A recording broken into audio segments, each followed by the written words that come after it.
Birantangaza kubona umugabo w'umurokore ndayo iri kumuterekera amaso ikararembura. Wagakwiye kujya umwuka w'Imana handi ndayi kurebe ikagira isoni, gasanga umwana w'umukobwa ari kwishima ngo abagabo barankunda. Uwo ni Satani ukuriho. Nta bagabo bakwiye gukunda umukobwa, umukobwa akundwa n'abasore. Ariko mwabahungu mwe mugira yo gupfa ubusa. Ya 80 ntese urakoye ngoya ntindore nakiki ngo mba numva ndimo kugukunda. Abubu basigaye babyita ngo uko uteye nuko usa birangaragura. Je suis vraiment fou de toi. Mbese muri mu biki ko muziki twawumazemo umuroko mwakiyizira tukabyina igisirimba kanagama icupa rimwe ukabanga icupa rinshiranye numva ntayo umutwe nabura bazabona ishano abantu bava mu giterane nk'iki biteze udutambaro bapfutse amatwi bambaye ibirebire bagaragara ko bakirirwe bagera muri karitsiye ngo ubwo ngo undebere akantu k'agatsingi gakonje. Igize ikiti nguhaye umugabo maze bakararikana ngo bagiye muri kitchen party bagerayo amabuna bakanagiriya ngo dore umwumbu waraye ngo ikinimba cyari kimwe. Ngo se ndi mubi reba uko nsariko ya tujye ibiriho tujye tubivuga muntu n'abari mwiza mujye mwemera hase nanabiyobewe. Reba ukuntu ndeshe Debi bibi byisomana we. Ntawabonye nza ngo arebe uko nagendaga se wajyana umunyamideli. Ariko ubu bwiza mfite Zaburi nshya.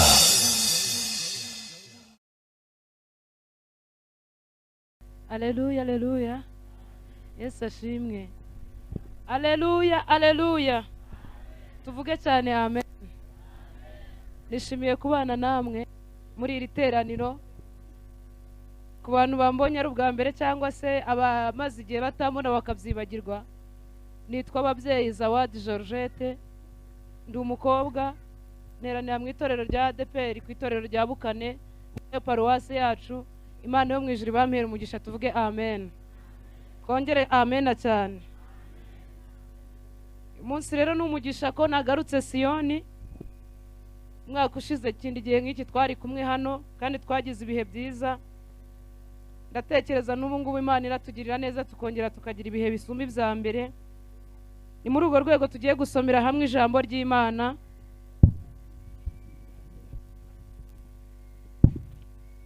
Tugiye gusoma ijambo ry'Imana turasanga mu gitabo cy'umuhanuzi Yesaya ibice 5 turahera ku murongo waho wa 11. Yesaya ibice 5 turahera ku murongo waho wa 11 dusome n'uwa 12 dusimbuke ku wa 20 tugeze ku wa 23.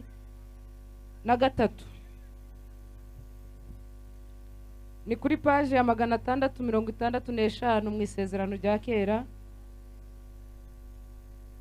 Yesaya ibice 5 tugiye gusoma duhereye ku murongo wa 11.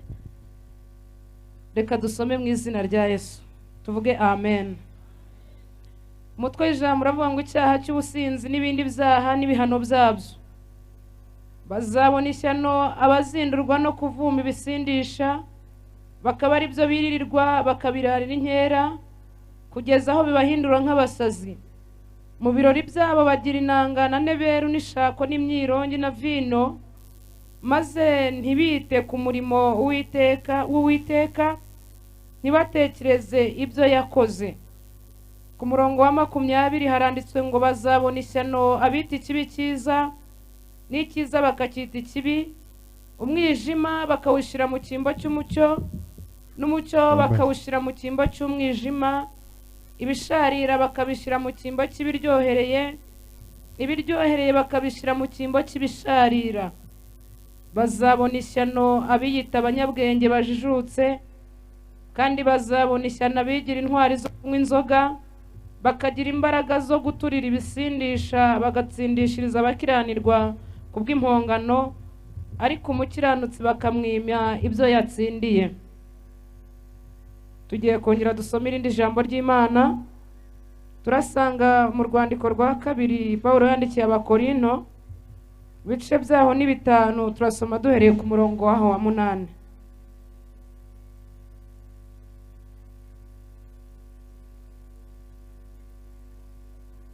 Urwandiko rwa kabiri Pawulo yandikiye Abakorinto, ku bice 5 tugiye guhera ku murongo waho wa 8. Reka dusome mu izina rya Yesu. Aranditswe ngo nyamara dukomere mu mitima, kandi icyo turushaho gukunda n'ukwitandukanya n'uyu mubiri, kugira ngo twibanire n'umwami wacu. Nicyo gituma tugira umwete wo kunezeza iyo turi iwacu mu mubiri cyangwa tudahari, kuko twese dukwiriye kuzagaragarizwa imbere y'intebe y'imanza ya Kristo, kugira ngo umuntu wese ahabwe ibikwiriye ibyo yakoze akiri mu mubiri, ari ibyiza cyangwa bibi, tuvuge amen. Dusoje ahantu havuga ngo kuko twese dukwiriye kuzagaragarizwa imbere y'intebe y'imanza ya Kristo, kugira ngo umuntu wese ahabwe ibikwiriye ibyo yakoze akiri mu mubiri, byaba ibyiza cyangwa ibibi. Dukomere ijambo ry'Imana amashyi menshi. Imana ibaha umugisha mwinshi kubwo kwitabira, kandi ndabashimiye mbikuye ku mutima. Ndashimira cyane mpereye ku nzego za leta, bayobozi bacu mwakoze kuza namwe kwitabira no kuduha uyu mwanya no kuduha ahantu. Imana ibaha umugisha. Ndashimira kandi n'abayobozi b'itorero, mwakoze cyane ba pasiteri. Ndashimira abayobozi ba compassion nabo bakoze. Muri rusange mwakoze kungirira icyizere mwe n'Imana, kandi ndashimira amakorari mwakoze kuza, mwaririmbye neza. Imana ibaha umugisha. Ndashimira ba Kristo baje, ndashimira nabo twakita abaturage bose bo muri aka gasantere ka Byangabo baje kwifatanya natwe muri iki gikorwa cyo kurwanya ibiyobyabwenge. Imana ibaha umugisha mwinshi, tuvuge amen. Turaza kujya tuvugira rimwe twese, twongere tuvuge amen. Imana ibaha umugisha. Ubushize nari ahangaha undi mwaka nk'iki gihe, twari turi ku nsanganyamatsiko nk'uyu munsi ivuga ngo uwo mwana nababatura muzaba mubatuwe by'ukuri, tuvuge cyane amena. N'uyu munsi insanganyamatsiko yacu ntabwo yahindutse, niyo gahunda turimo yo kuvuga ngo tubaturwe n'umwana, bidufashe kuba tubatuwe by'ukuri, kuko abantu baguhindura, ejo Satani akaza akaguhindura, ariko Kristo wacu icyo mukundira niwe ubasha kugira icyo ahindura umwanzi ntagire icyo agikoraho. Mujye murantiza amatwi, tuvuge amen. Nari mvuze ngo hashimwe Yesu ko ari ubasha guhindura, ntihagire ikintu umwanzi abikoraho. Mbese mu yandi magambo, Yesu afite imbaraga zisumba iz'abayobozi, kuko twagiye tubona abantu benshi abayobozi bahindura, ejo bundi bavaho bahindurirwaga n'inzego, bakagaruka bagasubira mu byo bari barimo. Ni Yesu wenyine twabonye usumba famiye, kuko imiryango igerageza kutwica ikatugira inama, ariko za nama bakazirengaho cyangwa tukazirengaho, tugasubira muri bya bindi batubuzaga. Ariko Yesu niwe wabonye uhindura umuntu ntihagire ikimuhindura kindi. Subwo nuko mumeze, tuvuge cyane amen. Yesu wacu ashimwe ko ahindura umuntu ntihagire ikindi kimuhindura, kandi si umuntu gusa, Yesu ahindura n'ibintu ntihagire ikibihindura. Ndi kuvugana n'abarokore cyangwa abasanzwe bumva Imana, ndarimvuze ngo Yesu niwe uhindura ibintu ntihagire wongera kubisubiraho.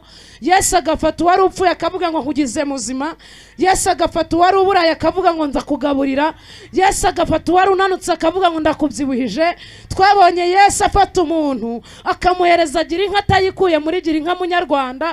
Twabonye Yesu ahereza umuntu utari ufite n'amanyarwanda akamuha amadolari. Hashimwe Yesu ko ari ushira umwanzuro ku bintu ntihagire undi wongera kubisubiramo, ko ari ugira umuntu muzima.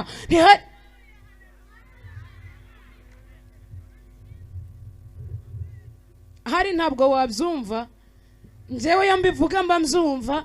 Ko ndakubwira abantu ngo turi mu giterane nk'iki cyo kurwanya ibiyobyabwenge, niho mba ndi ahantu mu isi yanjye nisangamo, kuko ni urugamba narwanye nshobojwe na Kristo. Niho mbasha kugera nkumva ubundi ngo intambara zitabayeho twavuga iki, ngo mbese twazavuga ko twarwanya uruhe rugamba. njya nshima ndi mu iteraniro nk'iri byibuze bwa rimwe mba ndi ahantu narwaniye nzi uko iyo tera imeze, nzi ukuntu ibiyobyabwenge bimera, nzi ukuntu bigira nabi, nkamenya nuko Yesu agira neza. Akaba ari ufata umuntu, ni umuririmbyi wa kera w'ikorasi wavuze ngo Yesu aratangaje, ngo akura umuntu muri puberi akamukarabya akamusiga akanamwambika. Nta muntu wambitswe na Yesu ngo avuge amen. Nta muntu uriho amavuta Yesu yamwisigiye ngo anterere haleluya. Yesu ashimwe ko akura umuntu muri puberi akamukarabya akamusiga akamunogereza, yarangiza akamwambika, naho abantu batavuga ngo uraberewe, Kristo yakwambitse ubusa neza.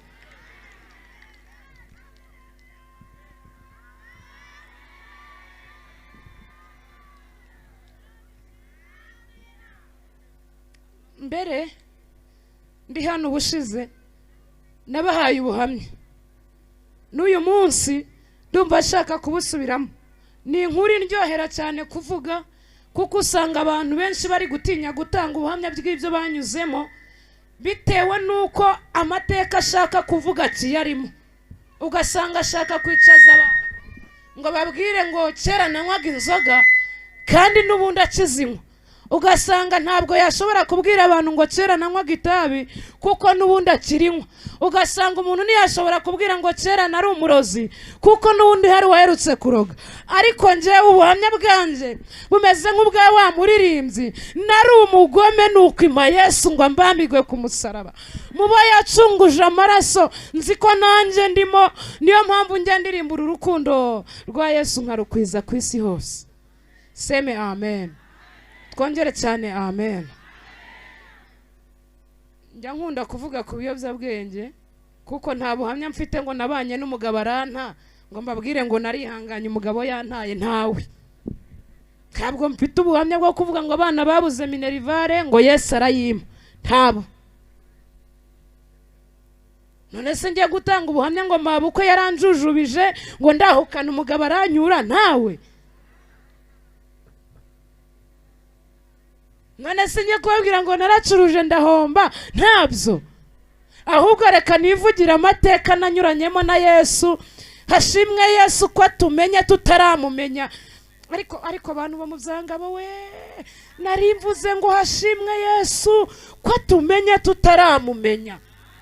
Ni umuririmbyi wabivuze, aravuga ngo njyewe mu ndeba Yesu ndamukunda. Baramubaza ngo mukundira iki? Aravuga ngo mukundira yuko yabanje kunkunda cyo. Yesu yabanje kunkunda, nanjye nibereye nka Zakayo. Zakayo niwe ufite amateka yuko yakarabye agiye kureba Yesu w'i Nazareti. Agezeyo biranamugora yurira igiti, aravuga ngo ngombe mubone. Ariko icyantangaje ntabwo Zakayo yigeze abona Yesu, ahubwo Yesu niwe wabonye Zakayo. Ariko ntawe unyumvise avuge amen. Nari mvuze ngo wowe ushobora kuza ugira ngo uramubona, ntuhite umubona, ariko we yakubonye ni hahandi azakwimenyekanishaho. Zakayo mu muvumo ntabwo yigeze avuga ngo Yesu waje ukarara iwanjye, ahubwo Yesu niwe wabanje kumubona, aramuhamagara ngo Zakayo ururuka, uyu munsi ndarari wawe. Naho utamubona warakubona, tuvuge amen. Twongere cyane amen. Ese nabari ruguru bakihanganye, tuvuge amen. Tena haleluya. Imana ishimwe cyane. Njyewe ku myaka yanjye 8 y'amavuko, ubushize niho nandi kubibwira abantu twari kumwe, ndababwira ngo buri wese agira kera. Umwana w'imyaka 5 yumubajije ariko bari inkuru ngo kera, aravuga ngo kera nyonka ngo mama yashizeho urusenda ngo ndireke. Aho ni kera. Kera hanjye ntabwo hanye na kera haba basaza, ntabwo tungana.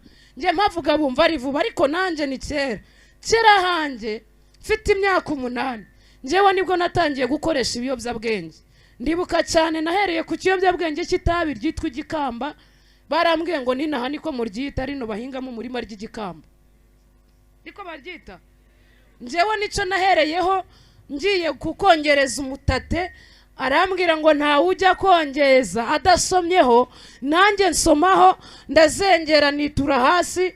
Bukeye nk'ejo numva agatima karambwe ngo wakongera ukanywaho ukumva bukeye n'ejo bundi numva agatima karagarutse bigera ku rwego ndenga cya gikamba ntangira kunywa isigara nyivuyeho ntangira gushiramo urumogi ndenga kunywa ruke ngeraho nywa ryinshi kugeza ku rwego nanywaga amapaki abiri ya SM ku munsi bigera ku rwego nanywaga irobo ry'urumogi ririmo amaburi 18 ku munsi birazamuka bigera ku rwego ninjira mu nzoga ntangira kujya ndanywa amakesi abiri ya mitsingi cyangwa ya Knowless ku munsi ko